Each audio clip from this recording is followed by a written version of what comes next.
So today we're going to be continuing with our Buddhist temple food series. I know that last time you guys really enjoyed the recipe from the Chinese Buddhist cookbook. So this time I'm going to bring you guys over to Korea. You guys know I was there a couple of years ago visiting some of the temples there. And so this recipe is wheat noodles with a cold soybean broth, which is wonderful because Korea has such hot summers. Thing I like about this recipe, it is very, very simple. You guys are going to be mad at me at how simple this is, but it's also no waste because when you're making the soy milk broth, you essentially blend soybeans and soy milk. You don't get rid of any of that like good fiber and any of that bean. So very easy to make and very lovely and kind of like a clean dish to have as well. So I hope you guys all enjoy.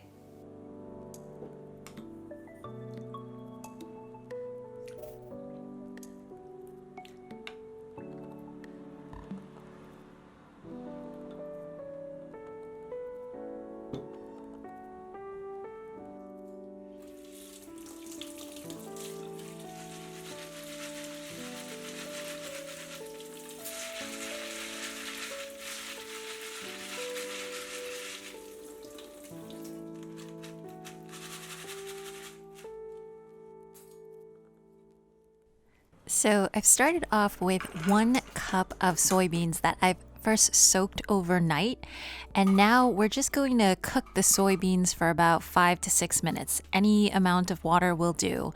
We'll actually be straining it out later, so just a couple minutes until it has softened.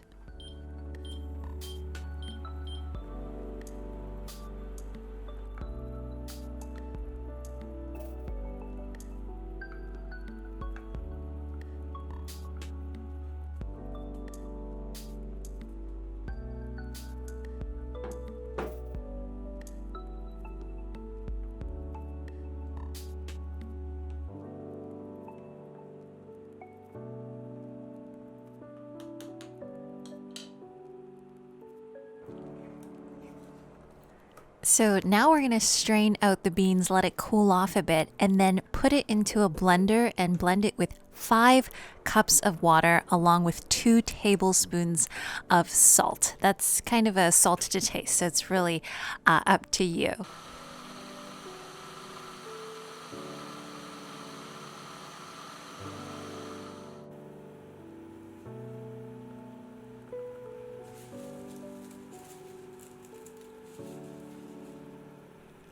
So the recipe from the Temple Center called for thick wheat noodles. The thicker the better. So you just want to cook them and cool both the broth and the noodles off because as I mentioned earlier, Korea has some super hot summers and sometimes they might even put ice cubes over this dish just to cool everything off.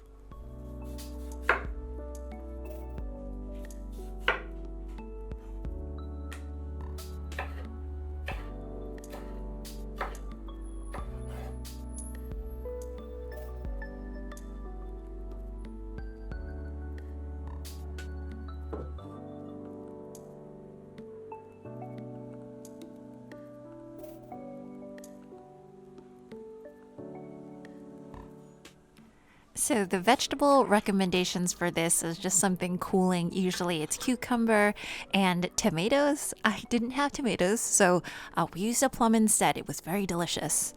And then some gorgeous soy milk broth over it. I've seen some other recipes outside of the temple recipes, and sometimes they'll strain out the soybean so that it's a little less gritty. They'll also add in things like sesame and pine nuts when they blend, so you get some additional flavor. So those are some extra ideas that you can do for this broth.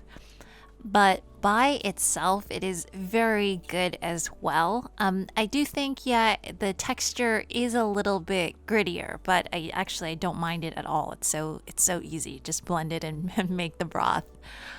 So just something that is very minimal, very, very clean, very light.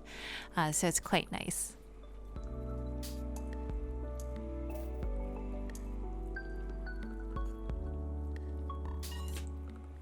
Anyways, I hope you all enjoyed this Korean Buddhist recipe from the Korean Buddhist Center. And if you want to see more recipes from this, I know a lot of you guys are interested, please let me know down below. And I hope you all are having a really nice day. I'm thinking about you. And yeah, I will see you guys all again next time. Bye.